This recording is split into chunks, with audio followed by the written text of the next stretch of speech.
Judge, this defendant told first responders that Tori drowned by drinking too much water. Tori drowned by drinking too much water. Ariel County 911, what's the location of the emergency? You have an emergency. Our daughter is unresponsive. She's drunk a lot of water. We're trying to pump CPR to get out. What address are you at? Stand by, I'll get you over to EMS. Don't hang up.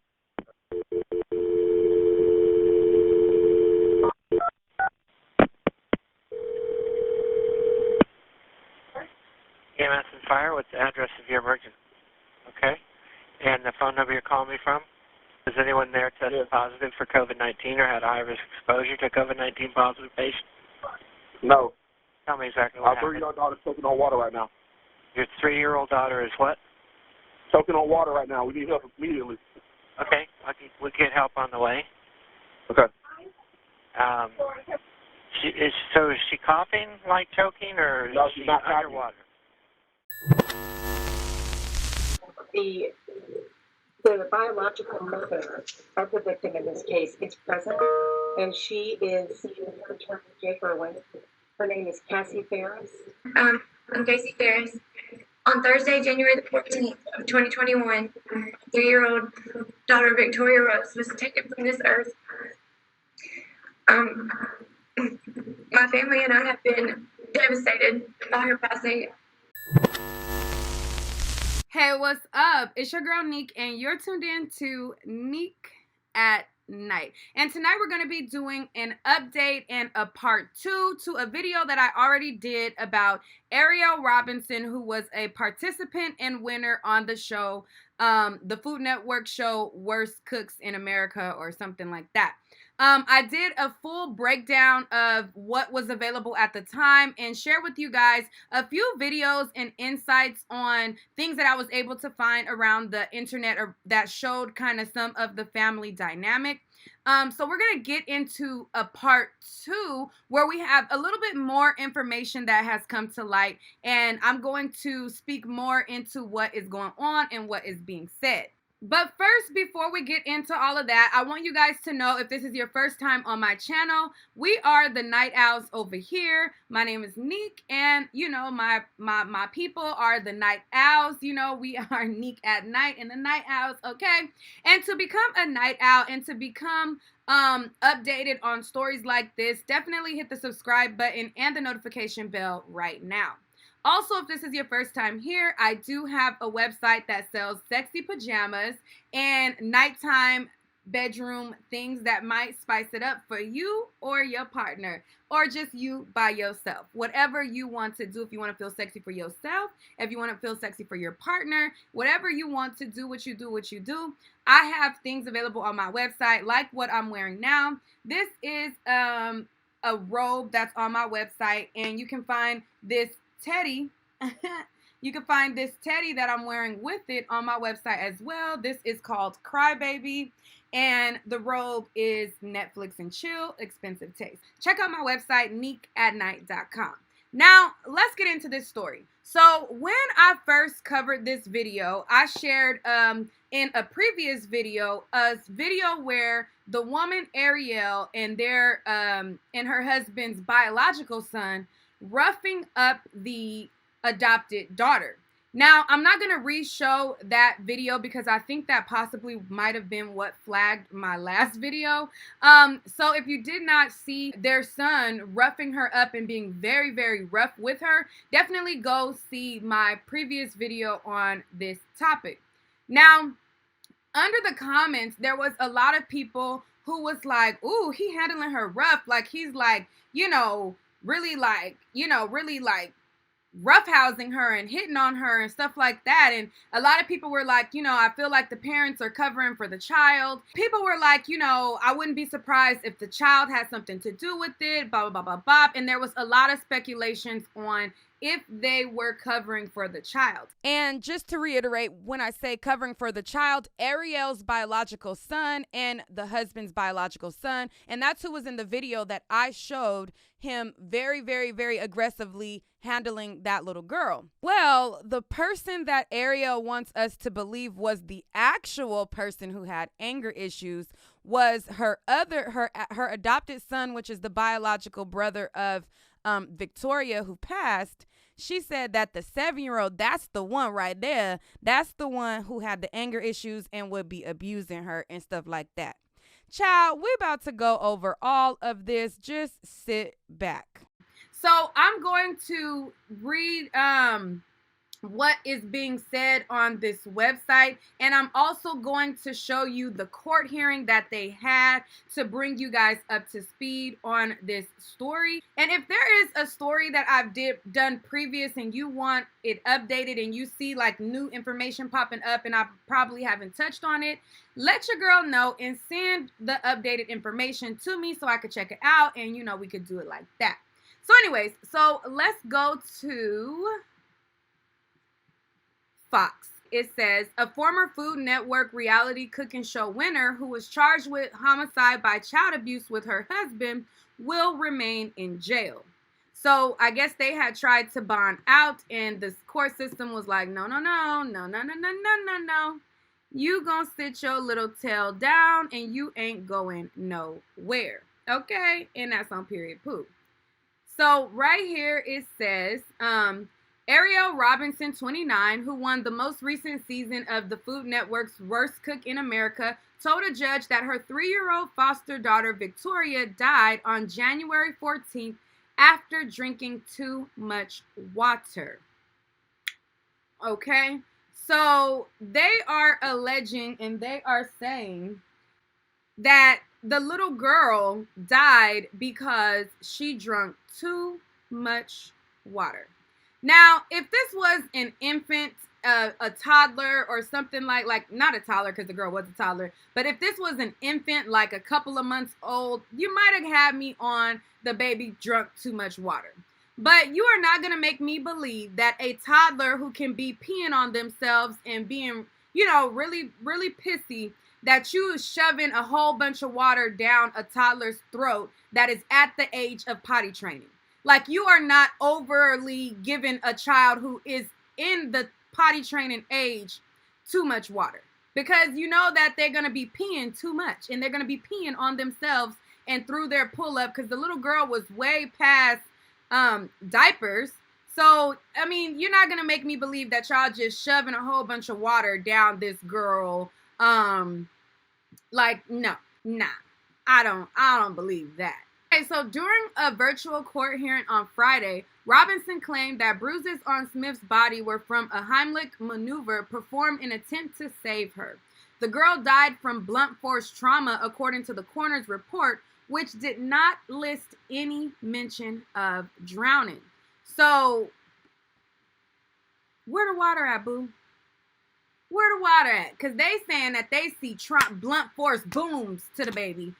They don't see no drowning in the baby. And I feel like they would be able to tell. So where all this water at, boo? Okay, so there's a lot of things that come up in this court hearing. It comes up that the adoption wasn't even completed. A lot of things come up about the son being abusive to the little girl. And there's a lot of things that come up, and a lot of the stuff that you guys speculated, they talk about here in this court hearing. So due to this court hearing, I don't know if I'm able to just play it all the way through or not. So I will be stopping it to reiterate stuff that they said, even though y'all clearly heard it. But, you know, that's just how it's going to be, and it is what it is, what it is, what it is, okay? We're going to get into this right now. Are we ready to proceed? We are ready to proceed. Okay. Good morning, Your Honor. May it please the court. Before you is Ariel Robinson. She is charged with homicide by child abuse under warrant 2021 A23320400037.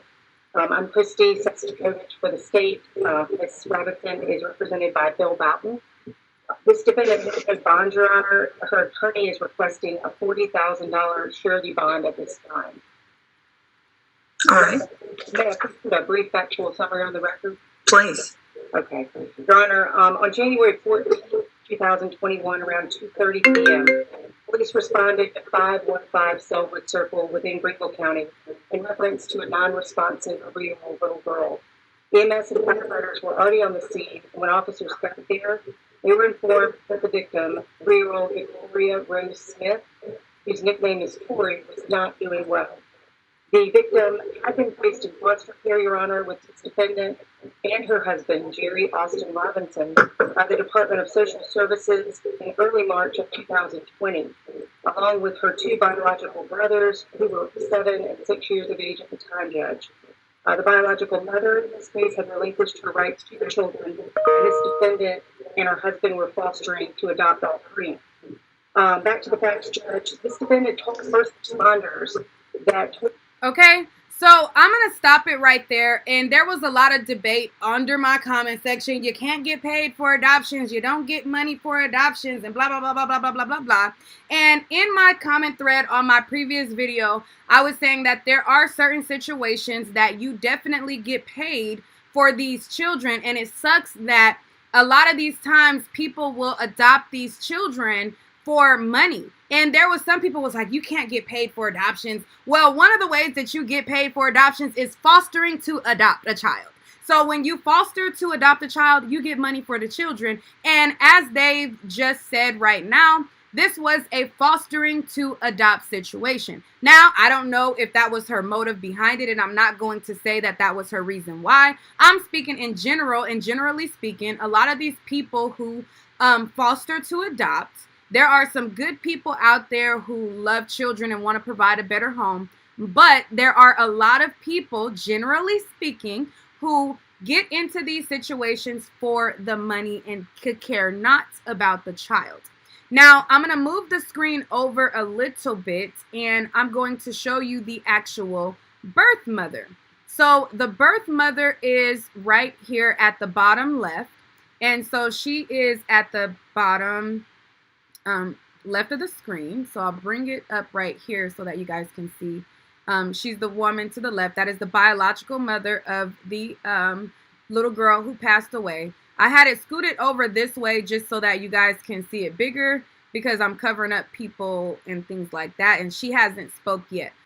So when she speaks, I definitely will highlight her and make her bigger and things like that. She's just sitting, you know, just sitting there, you know, just like that. So you're not missing nothing by not seeing her on the screen. Anyways, so I just wanted to point that out, that this was a fostering to adopt scenario for all of the people who were trying to debate about me saying that in certain adoptions, which I've never made a fact for her, certain situations you do get money for adoptions. And now that I found out that in her case, she is a fostering to adopt, I am for sure now I know that, yes, she was getting money, period. Anyways, so let me back it up some so that you guys can catch it. Circle within Greenville County in reference to a non-responsive 3-year-old little girl. EMS and firefighters were already on the scene, and when officers got there, they were informed that the victim, 3-year-old Victoria Rose Smith, whose nickname is Tori, was not doing well. The victim had been placed in foster care, Your Honor, with this defendant and her husband, Jerry Austin Robinson, by the Department of Social Services in early March of 2020, along with her 2 biological brothers, who were 7 and 6 years of age at the time, Judge. The biological mother in this case had relinquished her rights to the children, and this defendant and her husband were fostering to adopt all 3. Back to the facts, Judge. This defendant told first responders that Tori had drowned by drinking too much water. But firefighters can also see unexplained excessive bruising on her body, deep purple bruising on her abdomen, Judge, bruising on her ear, abrasions on her face, bruising down her back and up and down both legs. Police talked with this defendant to get an account of what Tori's day was like, Judge, on January 13th and then the 14th, leading up to when this defendant, the co-defendant, called 911. This defendant told police that the night before, Tori had thrown up on the way to church, but that after that they went home, she had no real issues, and that she went to sleep. Then the next morning, this defendant says that Tori ate pancakes. While she and her husband, this defendant and her husband, were home alone with the child, and the other 4 boys, this defendant's 2 other biological children, and Tori's brother, went to school. She outlined for police that Tori started asking for more water, Judge, and that the co-defendant filled up her cup several times. This defendant said that the victim started saying her stomach hurt and that she was cold. That's when this defendant said she gave Tori a heated blanket and was holding Tori when the child went limp. This defendant says at that point, Your Honor, that she performed the Heimlich maneuver on Tori. Okay, so just to reiterate what you're already hearing right now, just to give it a little break, basically what she's saying is the little girl had a couple of cups of water. She then complained of a stomach ache. She gave her a heated blanket. Once she gave her a heated blanket, then the little girl went limp, and then they discovered something was wrong, and then they did the Heimlich, or however you say it, maneuver, and she's alleging that that's how the little girl got the bruises on her body. And then, oh my God, she's deceased at that point. But let it play some more. She began to press on Tori's stomach and told her husband to call 911. The defendant said that she was told to move Tori to the floor judge and make him CPR until firefighters arrived. The lead detective on the scene, investigator Scott McGaw, began to ask additional questions about the extensive bruising that was all over Tori's body, and asked this defendant, how did that get there? As to the abdominal injuries, this defendant stated, quote, I did that. And then she also said, quote, I was pushing really hard.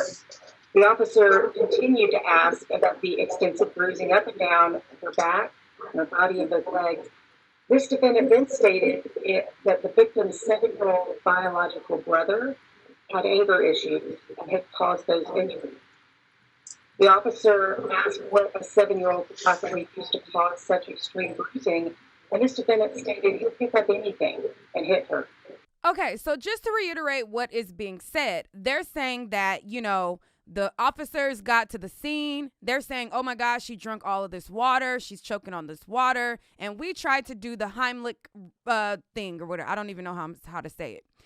So then they're like, wait a minute. She has abrasions on her face. She has abrasions all up and down her body. She has abrasions on her ear and her legs and her back and all over. Like she has all of these bruises all up and down her body. So they're like, okay, so if you did the Heimlich, okay, so the abdomen bruises, okay, that's from the Heimlich. Okay, so but where did these other bruises come from that's all up and down her body? So then that's when she says, oh, Victoria's biological brother did it, the 7-year-old. He has anger issues. And they're like, the 7-year-old did all of this to her face and her legs and all of this to her whole body? And they're like, yeah, he had anger issues. Now, as my good friend Lucky would say, quit playing in my face.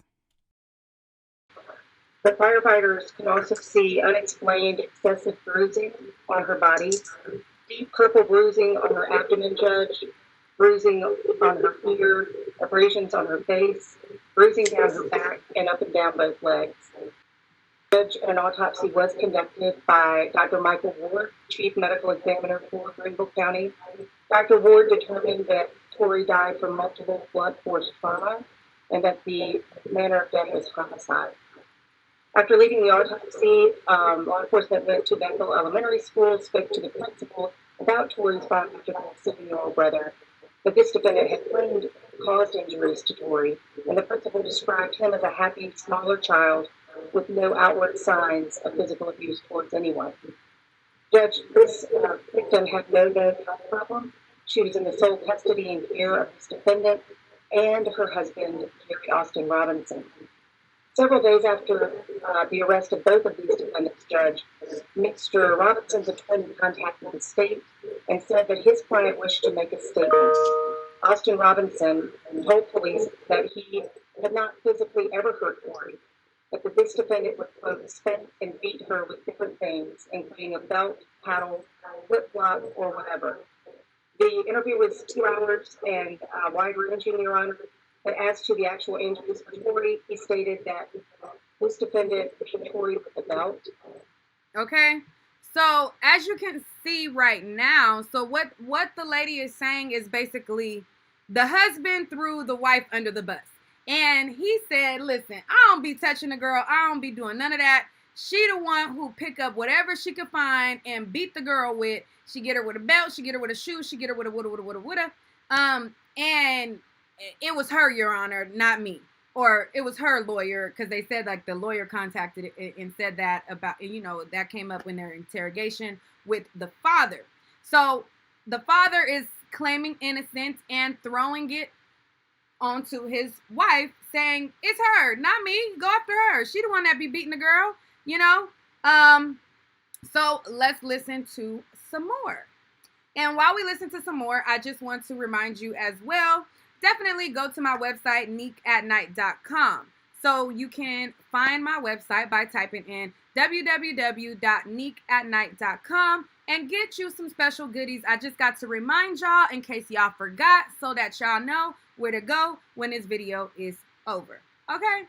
And that's on period poo. Because if you don't sponsor yourself, if you don't promote yourself, then who else will? They won't.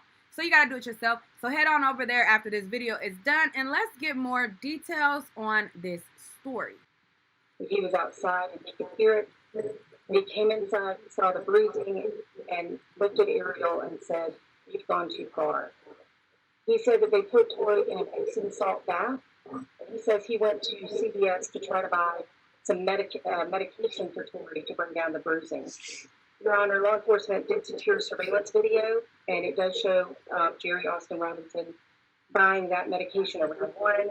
EMS was called to the residence roughly around 2 p.m., Judge. Child, it just gets worse and worse and worse. So basically what's happening, they already previously said, like she was choking on the water and that she had went limp.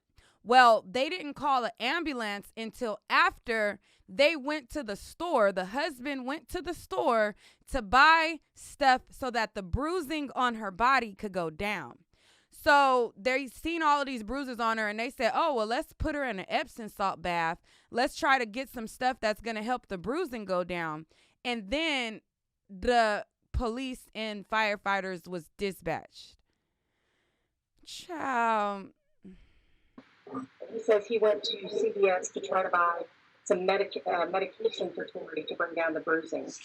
Your Honor, law enforcement did secure surveillance video, and it does show Jerry Austin Robinson buying that medication around 1. EMS was called to the residence roughly around 2 p.m., Judge. This is an active investigation, and at the time of Tori's death, Judge, she had not been formally adopted yet. She was under DSS care. The final adoption hearing for Tori was actually set for January 19th, 2021, and that hearing never happened. Okay. Thank you, Your Honor. So as you can see right there, it's crazy because they hadn't even officially adopted her yet. She was still technically a foster child. Like they have painted this story as, the adoptive mother, as her intentions were to adopt the child, and she was going to be set to adopt the child or the children because she had her and her other 2 brothers very soon. She hadn't even officially all the way sealed the deal yet, and this situation happened. So as you can see, the mother, and which is why I scooted it over, because the mom starts to show some emotion. She kind of keeps patting her eyes and things like that. Is there anyone else that the state would like to speak at this hearing? Your Honor, is this the appropriate time to put victim input on the record? Certainly. Judge, because Tori was in DSS custody, DSS has been notified of this hearing and they're observing it. The biological mother of the victim in this case is present, and she is seeing her attorney, Jake Irwin. Her name is Cassie Ferris, and I do believe she wanted to address the court. The solicitor's office has made that available for her if she would like to see it. Mr. Irwin, would... Okay, so at this time, the biological mother is basically going to speak on the behalf of her child and what she wants the court to do as it pertains to Ariel's bond hearing. And she's going to tell them basically, don't let this broad out, and don't do it. Don't do it. So let's hear from the mom. Would your client care to say anything? Yes, ma'am, just briefly. Certainly. Yes, ma'am. And Judge, for the record, this is Casey Fair. Thank you. Go ahead, Casey. Ma'am, Ma'am, could I stop you for just a moment? Mr. Irwin, with your permission, could your client remove her mask? Yeah, that'd be fine. Just so we can make sure we can hear her. Thank you. Yes, ma'am. Your Honor, I'm Casey Ferris. On Thursday, January the 14th of 2021, 3-year-old daughter Victoria Rose was taken from this earth. My family and I have been devastated by her passing, and it's because of this that we respectfully request that you deny bond for the defendant. Well, thank you so much for being here, ma'am. And I'm just so sorry for your loss, and my condolences to you and your family. Thank you. Thank you. I'm sorry, Ms. Sustakovich, you were muted at that time. Is there? Okay, and so as you can see, we then get a reaction out of Ariel once she sees the biological mother tearing up and crying. So then, you know, she puts her head down, she puts her head in her hand, and we get some sort of reaction out of her. Court, can you hear me okay? We can now hear you. Yes, thank you. Thank you, Your Honor. Bill Boughton for Ariel Robinson today. Your Honor, I'm here with Alvin and Sharon Payne, who are Ms. Robinson's parents. Also sitting with us today is Alicia Ratliff, who is Ms. Robinson's sister. Your Honor, we're all very sorry to be here under these tragic circumstances. Our hearts break for Tori and for all those that loved her. But we are requesting a bond today, respectfully asking you to consider setting a bond for Ms. Robinson. Your Honor, she's 29 years old. She's lived her entire life in Greenville County in the upstate. She's a graduate from Lander University with a degree in communications. She also holds a master's degree in education from Clemson University. She was a middle school teacher from 2016 to 2019 here in the upstate. She had been the children's director at her church for 7 years. She was an assistant coach for an upstate middle school basketball team. She's volunteered as a coach at the YMCA in Simpsonville for a couple of years. She was, until recently, on the PTA board at an upstate elementary school here in Greenville County.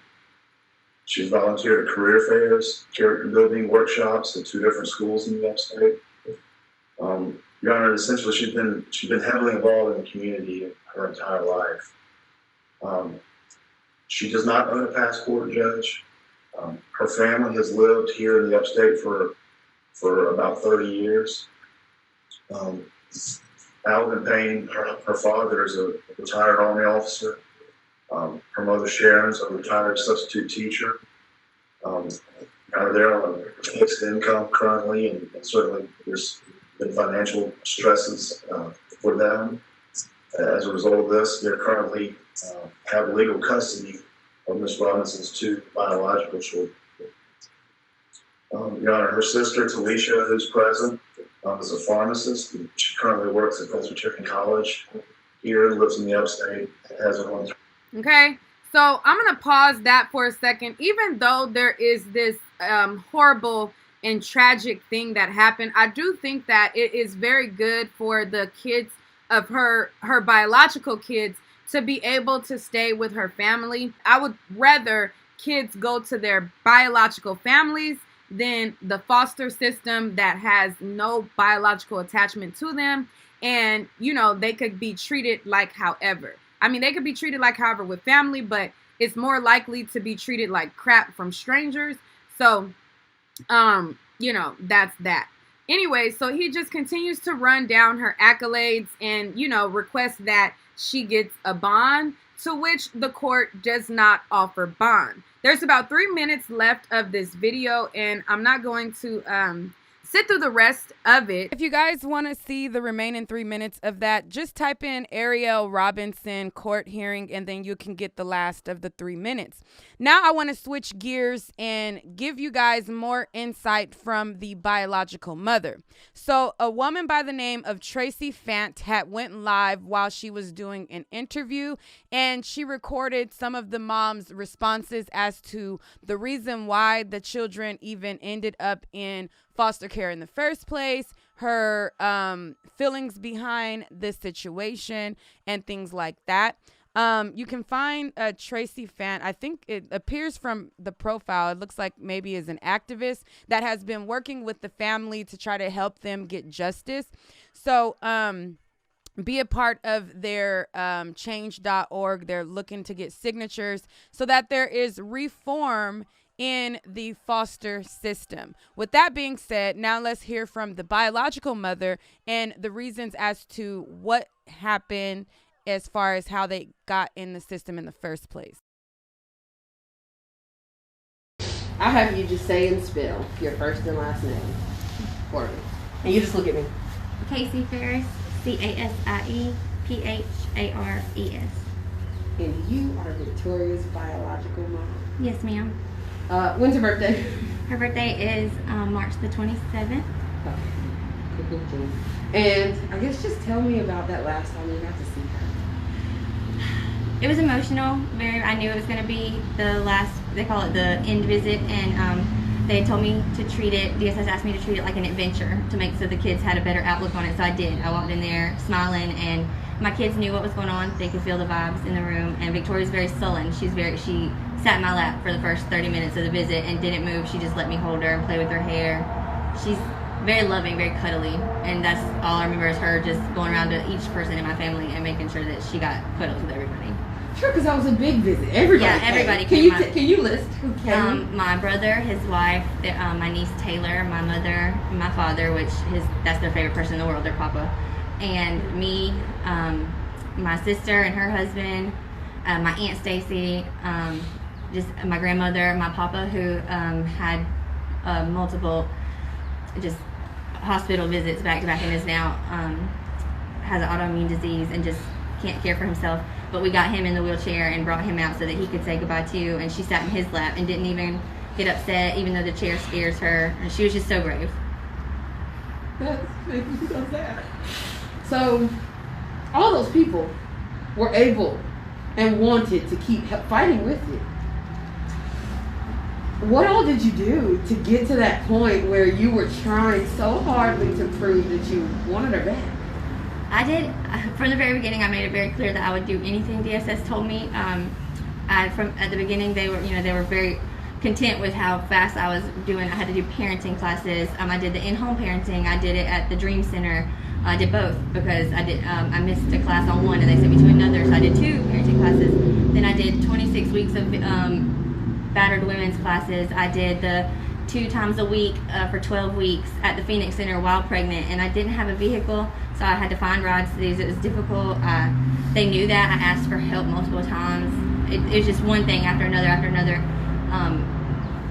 My living situation got bounced around back and forth. I've asked for help for that, and there's just roadblock after roadblock after roadblock. And every time I get so close, and I completed all of the things that they asked me to do, but every time I got close to finish, it was something else. And then by the end of it, I didn't have one of the 5 mandatory things that you have to have according to the DSS.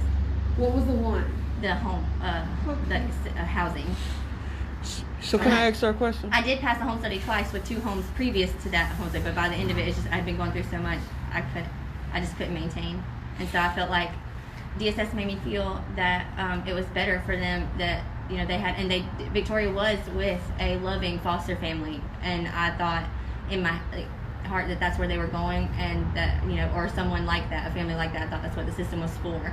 And so I thought, well, if they can have better, happier lives and become better, versions of themselves, then I guess that's okay. And DSS, I trusted them, and they failed. Because you said the end, they were like saying you may be put on child support. Yeah, they kind of like bullied me into it towards the end. I felt like it was not even much as more if I wanted to or if it was better for them, because you're always going to think, well, I'm still their mama, so I'm better for them at the end of the day. But they scared me, saying things like that every 3 months you can't pay child support, you'll end up in jail. Or your kids are going to be drugged through this court case or trial where they have to get up on stand and testify, and you don't want them to have to go through that. And so I thought, okay, well, if it's going to be detrimental to their health, and I'm going to end up going to jail. Nobody wants to be in jail. Right, and you never physically abuse your children. No, I don't even do. I very rarely spank my children. Like, you don't have to. My kids are very well behaved. They're good kids. Victoria is the sweetest baby in the whole world. The only time she ever cries is when that little fat baby is hungry. Like, I can't imagine what she would have done to make somebody so upset. Sorry, Amber's crying, so I just wanted to ask a couple of questions because she over there crying, and I'm trying not to cry. My mind is gone with it. Right, and I'm really, to be honest with you, I'm in a very emotional state as well, and so my bad, Amber. That's not anything that anybody can say that we weren't good parents. We just made bad decisions. Okay, so that's just a little bit of what the mom had to say. You can see the rest under their family's page for Justice for Victoria. So the family has created a page where they want to seek out and keep her name alive, and they want to keep people hearing about her, keep people updated, and they post everything that's related to her, like the bond hearing. They post family photos. The mother posts in there often. The family members speak up and they post photos often. So this video was also posted under that thread for the Justice for Victoria Rose Facebook group. So if you want to see the rest of that, you can go there. So in the description, they talk a little bit more in depth as to what really got the children taken away. They didn't really touch on this in the actual interview, so I guess that's why they input it in the description. So in the description, it says, Victoria's mom speaks out. She suffered from postpartum depression, constantly reached out for help, completed classes, even some multiple times, was threatened with child support and imprisonment, and was told the children deserved a better life that she was giving them. Never physically abused her children, but tested positive for marijuana and was charged with neglect. There was a kinship plan that fell through as well. 13 days after the murder of her child, they are still refusing to return her body to the family for proper burial. For those who may ask, where are her tears? She cried before the interview, and we asked her to contain her emotions so that she can effectively get through the interview. I mean, I don't know that a person telling me to contain my emotions is going to help me contain my emotions. I kind of was wondering too. I was like, y'all more emotional than she is, So that was kind of odd to me too. But I don't want to judge this woman. She just lost her daughter, and she thought that she was helping her get a better life. So, my heart and condolences go out to her. They also talked about her other children, and they're still in the foster care system. She said that she tried to make calls to foster care, and they have not returned her calls. As far as them saying that they were not able to bury the child, at this point in me doing the video, they have buried her now. They were able to get her body, and they were able to bury her and things like that. I'm going to input one more insert from this interview, and then I'll carry on. Now for the two boys that are in limbo. Yes, and my sons, wherever they are, I love you guys so much, and I hope that I hope y'all can feel me with you, because I'm thinking about you guys all the time, and I'm trying so hard, because that's what I care about, is laying Victoria to rest and getting her brothers back to where they are. Yeah. One more. Man, I just got so much on my mind right now. I'm just it's just like so frustrating. You feel me? Or you want them back with their original foster family? Whatever is safest, best for them. We haven't made any. My family hasn't talked about it because it hasn't been even. We're still so focused on just getting Victoria where she needs to be. And DSS hasn't offered us tell them any, I'll take them. You know what I'm saying? I give them a great home. No lie, like for real. Like it's crazy. Home is fine with me. That was the original point of sending them away. It doesn't have to be with me as long as my children's best interest is at heart. I don't know. I definitely don't want to come off judgy or whatever. But I don't know. Like, we all say what we would do in certain situations, and then sometimes certain situations present themselves and, we do something different. But I don't know. I just can't imagine that if I was put in a situation to where I lost the rights of my child, and then one of them lost their lives, and then I had 2 other children that were alive, I don't think that I would not care for them not to be back in my you know, I don't know. I feel like that would have been like a wake up call for me to feel like, you know what, no, like let me get my own kids. But I mean, she knows herself better. So if she says that, you know, whatever home is safe is cool with her, then hey, she should know, you know, what's best. But, you know, I do find it strange that that wasn't the immediate like family meeting. Like, nah, we need to get them together. Like, we need to get the boys. She said like the family hasn't even talked about that. So that was kind of like, I don't know, you know, I mean, but she knows best. And I don't want to come off judgy. That I just want to give you guys my honest thoughts. Like, you know, because oftentimes like we'll do these videos and, you know, we don't want to really be honest about how we feel. That's my honest thoughts. Like that. I found that to be a little bit interesting. But anyways, so let me carry on. So for some reason, people thought that the girl had special needs. The child Victoria who passed, and the family had, you know, wrote in comments that, you know, she did not have any disabilities and none of the kids were of any type of special needs whatsoever. And speaking of the aunt that had posted under there, she had went on Nancy Grace and talked about how they didn't find out until about 5 days later after the girl was dead that she was dead. And the only reason they found out is because people started to call them and was like, who's seen the story. To Michelle Earps, this is Victoria's aunt. Miss Earps, how did you learn that this beautiful little girl, just always this big, beautiful smile, was dead? We found out on January the 19th when the Robinsons had been arrested. It was 5 days after Victoria's death. We found out because the news story broke and people that knew us were sending us messages and asking, hey, is this your Victoria? So you found out 5 days after she was dead? Yes, ma'am. Being that she wasn't fully adopted out yet, like she was set to be adopted, but she was still a foster child, it's crazy that they didn't alert the family right away when she passed away. Like, are people like, that's not like the protocol? Like, I would assume like that's the protocol. You immediately notify the biological family. Like, if that's not protocol, that should be. That just sounds crazy. So people are out here thinking that they're giving their kids up for better lives and then they're passing and then they're not telling the people. That sounds crazy to me that they found out 5 days later. And the only reason they found out is because people who knew them seen this story getting traction. Now, that is sad.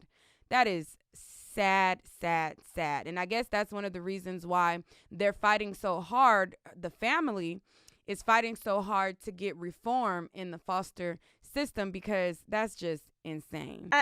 Did you know this, Miss Earps? Did you have any idea about these photos of her online and she's got bruises, visible bruises? No, we did not know anything about those.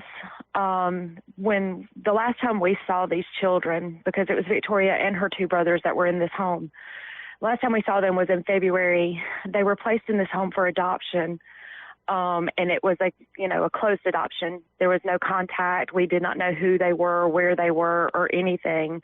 Had we known and seen all this, we would have alerted DSS immediately. Hey, what's going on? That is just so sad. That's just so sad. For you guys, like I said, who want to keep up to date, they post things like this on that Justice for Victoria page. They post, interviews like this one, the one of the mother, and all kind of updates surrounding this case. So if you want to be updated on this story going forward, definitely follow their Facebook group and go to their change.org link that they posted in that group and go sign the petition so that they can, help. So that you can help them get justice for Victoria and whatnot. I feel like we pretty much got the gist of what's going on. But I want to know from you guys, what do you guys think about the information that this court hearing uncovered? If you guys have not seen my previous video on this matter, definitely get the that video, get to that video so you can see all of the goings on that was going on and all of the things that I pointed out there. Again, this is a part 2, so I'm not going to break down everything I broke down in part 1 because we already covered that, okay? And so this is part 2, and, you know, I just want to know what you think. What do you guys think about them saying that, you know, she drank too much water and that's what happened, and the only reason that she had bruising was because they tried to pretty much, you know, do chest compressions and tried to, you know, save her, and that's where the bruises came from. Also, what do you think about them trying to pin the other bruising on Victoria's biological brother? A 7-year-old boy saying that he's the one that, you know, created all the bruises to her face and her body and her back and her legs and all of that.